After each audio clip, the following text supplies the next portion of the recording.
کیا تمہیں بھی اس شخص کی پرانی باتیں یاد آتی ہیں؟ تو کیا کریں؟ تو سنو، یہ صرف تمہارے ساتھ نہیں ہوتا، یہ ہر انسان کے ساتھ ہوتا ہے۔ آج میں تمہیں بتاتی ہوں اس سے نکلنے کا اصل طریقہ۔ پہلا، دماغ کو یاد رکھنے کی عادت ہے، خاص طور پر ان لمحوں کو جو دل سے جڑے ہوں۔ یہ کمزوری نہیں، یہ انسانی فطرت ہے۔ جب یاد آئے فوراً کوئی ایکٹیویٹی شروع کر دو۔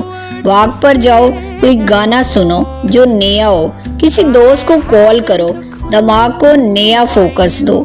جو محسوس ہو رہا ہے اسے لکھو، کاغذ پر اتارنا دل کا بوجھ ہلکا کرتا ہے۔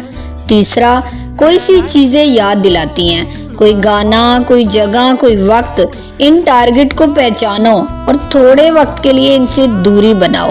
دماغ کو نئی چیزیں چاہیے، نئی جگہ دیکھو، نئے تجربات کرو۔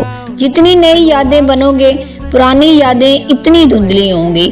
یاد رکھنا، وقت ہر زخم بھرتا ہے، بس اسے موقع دو۔ ایک دن ایسا آئے گا جب یہ یادیں تمہیں تکلیف نہیں، بس ایک مسکراہٹ دیں گی، کیونکہ تم آگے بڑھ چکے ہوگے۔ خود پر بھروسہ رکھو، تم یہ کر سکتے ہو۔